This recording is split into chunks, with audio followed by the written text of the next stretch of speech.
दोस्तों, अब तक तो आपने उत्तर प्रदेश यानी योगी आदित्यनाथ की पुलिस की मंगेश यादव एनकाउंटर वाली कहानी सुन ली होगी, जिसका जिक्र किसी और ने नहीं बल्कि खुद उत्तर प्रदेश के मुख्यमंत्री योगी आदित्यनाथ से मंच से किया था, क्योंकि अखिलेश यादव ने पोल पट्टी खोली थी।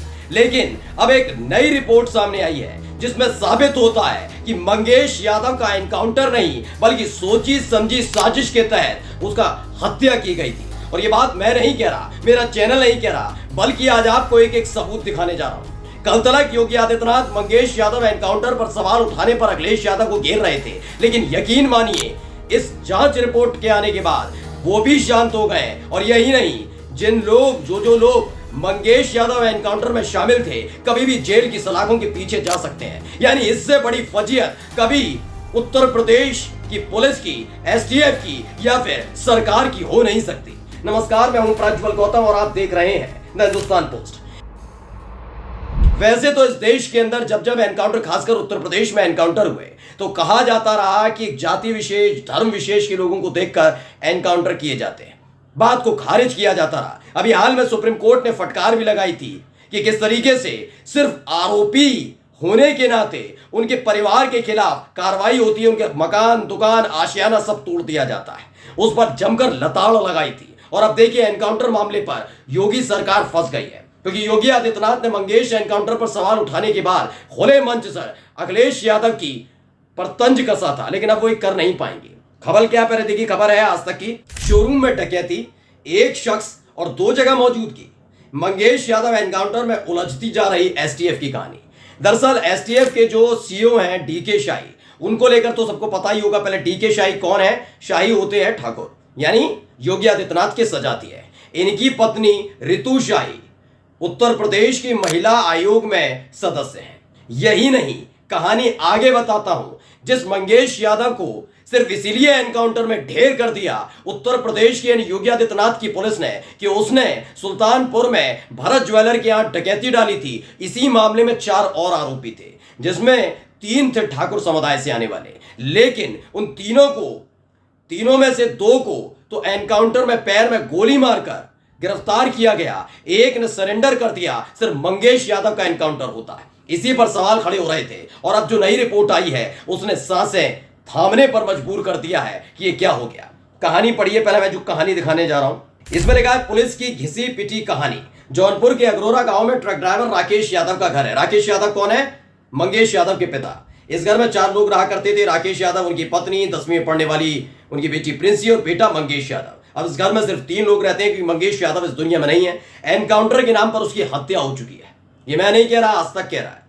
हालांकि ये बात यूपी पुलिस नहीं मानती। हर एनकाउंटर के बाद यूपी पुलिस जो कहानी सुनाती है, मंगेश यादव की मौत के बाद भी वही घिसी पिटी कहानी सुना रही है।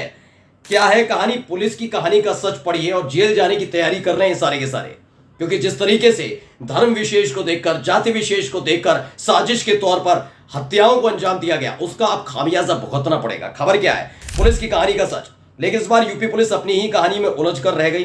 पुलिस की कहानी में इतने झोले हैं कि अगर उन्हें झाड़ दिया जाए तो इस एक फ्रेम में नजर आ रहे सारे के सारे यूपी पुलिस की महारथी शायद एक साथ जेल में नजर आए। तो चलिए पुलिस की कहानी के जरिए इस पूरी कहानी का सच जान लेते हैं। यानी जेल जाने की तैयारी कर लें। बड़ी बड़ी डींगे आकर रहे थे ना, अब जाने के लिए तैयार रहिए जेल। क्योंकि किसके आदेश पर, किसके कहने पर, किसको खुश करने के लिए मंगेश यादव को की हत्या की गई, एनकाउंटर किया गया, यह बताना होगा। मैं ये बात क्यों कह रहा हूं? क्योंकि याद होगा थोड़े दिन पहले तेज बरसात हुई लखनऊ में, गोमती नगर में पानी भर जाता है। अचानक से मोटरसाइकिल पर एक लड़का और लड़की आ रहे होते हैं, उनको छेड़ते हैं कुछ लोग। तकरीबन 16 आरोपियों की पहचान होती है। लेकिन विधानसभा के अंदर उत्तर प्रदेश के मुख्यमंत्री योगी आदित्यनाथ उन 16 आरोपियों में से सिर्फ 2 आरोपियों के नाम लेते हैं, एक मुस्लिम और एक यादव। यानी साफ साफ उत्तर प्रदेश के मुख्यमंत्री योगी आदित्यनाथ धर्म और जाति के नाम पर खेल कर रहे थे। और अब इस मंगेश यादव हत्याकांड इसलिए क्योंकि एनकाउंटर के में जो पेज फंसे उसे देखकर आप इसे हत्याकांड ही कहेंगे। इसके बाद पेज फंस गया है, बड़ी बड़ी डींगे ये भी आकर रहे थे। आप देखिए खबर क्या है, पहले खबर समझते चलिए क्या है। दरअसल 5 तारीख की सुबह खबर आती है मंगेश यादव का एनकाउंटर हो गया, जिसने डकैती को अंजाम दिया था। लेकिन जो बात यह है कि 2 सितंबर को, यानी 5 सितंबर को उसका एनकाउंटर होता है और 2 सितंबर को ही वो गिरफ्तार हो गया था रात को। खबर देखिए, वो 2 सितंबर 2024 की रात ही थी जब एसटीएफ की टीम सादी वर्दी में मंगेश यादव के घर आई थी। घर वालों के मुताबिक जब मंगेश घर पर ही सो रहा था, इतना ही नहीं बीते कई दिनों से वो लगातार घर पर ही था। अब ये सवाल उठता है कि अगर मंगेश यादव भरत ज्वेलर के यहां लूटपाट में शामिल था, 1 सितंबर को उसके 3 साथियों का एनकाउंटर हो चुका था और गिरफ्तार हो चुके थे। 4 सितंबर को उसका सरगना विपिन सिंह खुद सरेंडर के डर से एनकाउंटर के डर से जेल चला गया था, तो फिर मंगेश यादव के घर पर बैठकर एसटीएफ के आने का इंतजार कर रहा था। ये तो जवाब देना होगा ना डीके शाही को। मैं फिर कहता हूं, इन्हें जवाब देना होगा किसको खुश करने के लिए एनकाउंटर किया गया। अभी तो मोटरसाइकिल वाला झोल भी दिखाऊंगा दोस्तों, बुलेट प्रूफ वाला झोल भी दिखाऊंगा दोस्तों। इतने झोल हैं जेल जाने की तैयारी कर लें। खबर क्या है, कायदे से तो लूट के माल के साथ उसे यूपी ही छोड़ देना चाहिए था, लेकिन वो घर पर बेफिक्र सो रहा था और आओ और मुझे पकड़ लो। ये एसटीएफ की कहानी है, मेरी नहीं है, मेरे चैनल की कहानी नहीं है। एसटीएफ के मुताबिक वो आराम से घर पर पसरा पड़ा है, जबकि उसको उस आदमी को, उस मंगेश यादव को, शातिर अपराधी, दुर्दांत अपराधी, उसे पता है कि 1 सितंबर को उसके 3 साथियों का एनकाउंटर करके पुलिस ने गिरफ्तार कर लिया। उन्हीं का सरगना 4 तारीख को विपिन सिंह, जो योगी आदित्यनाथ का सजातीय है, वो सरेंडर कर देता आराम से। तब भी घर पर आराम से सो रहा है कि आइए मुझे पकड़ लीजिए, एनकाउंटर कर दिए। सोचिए, ये कहानी थ्योरी लिखी गई है, आगे की कहानी देखिए और सबसे जबरदस्त है। इसमें पढ़िए, 10 बजे से 2 बजे तक बहन के साथ था मंगेश। जी हां, जिस वक्त ये लूटपाट हुई उस वक्त मंगेश लूटपाट की जगह नहीं था, ये दावा किया गया। खबर देखिए। अब आइए लूट से लेकर मंगेश यादव के एनकाउंटर तक की टाइमलाइन पर आते हैं। सुल्तानपुर के भरत ज्वेलर्स में जिस वक्त लूटपाट हुई तब 28 अगस्त की दोपहर के 12:17 हो रहे थे। सीसीटीवी कैमरा यही बता रहा है। जबकि सुल्तानपुर से दूर जौनपुर में मंगेश यादव सुबह 10 बजे से दोपहर 2 बजे तक अपनी बहन प्रिंसी के साथ उसके स्कूल में उसकी फीस जमा कराने गया था, जिसकी गवाह खुद उसकी बहन प्रिंसी है। लेकिन कहते हैं ना, कौन सुनेगा सत्ताधीशों के सामने, कौन सुनेगा एसटीएफ के सीईओ के सामने, कौन सुनेगा पुलिस के सामने। तो झोल करके तैयार कर दिया गया। नहीं मानेंगे मंगेश के परिवार की कहानी मानी जाएगी डीके शाही की। बस जांच हो जाने दीजिए।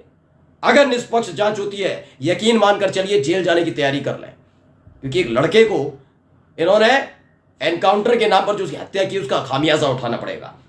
अब देखिए खबर क्या है। यही बात अखिलेश यादव ने लिखी। क्या लिखा अखिलेश यादव ने? कहा भाजपा राज में एनकाउंटर का एक पैटर्न सेट हो गया है। पहले किसी को उठाओ, फिर झूठी मुठभेड़ की कहानी बनाओ, फिर दुनिया को झूठी तस्वीरें दिखाओ, फिर हत्या के बाद परिवार वालों द्वारा सच बताए जाने पर तरह तरह के दबाव और प्रलोभन से उन्हें दबाओ। विपक्षी राजनीतिक दलों द्वारा भंडाफोड़ होने पर अपने 2M दर्जे के नेताओं को आगे करके शीर्ष नेतृत्व को बचाओ।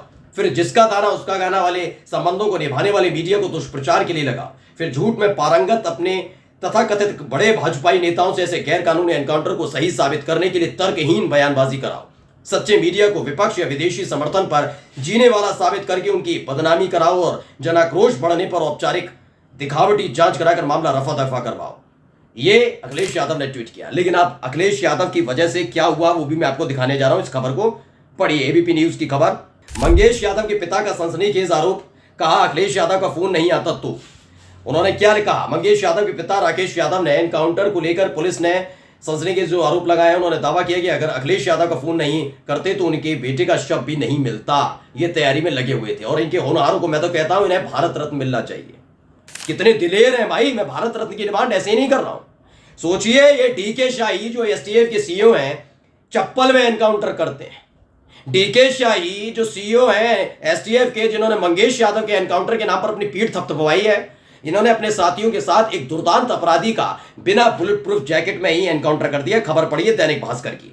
लिखा है बुलेट प्रूफ जैकेट पहने बिना ही पहुंची थी एसटीएफ टीम। बाइक बैग की बरामदगी, लेकिन सामने नहीं आया पिस्टल। इन्होंने बिना ही जैकेट, बुलेट प्रूफ जैकेट, मतलब सोचिए इतने होनहार धुरंधर खिलाड़ी हैं, इनका तो सम्मान वाकई बनता है। अब ये सम्मान खुले आसमान के नीचे होगा या जेल की 4 दीवारों की दीवारी के पीछे, वो तो वक्त बताएगा। नमस्कार।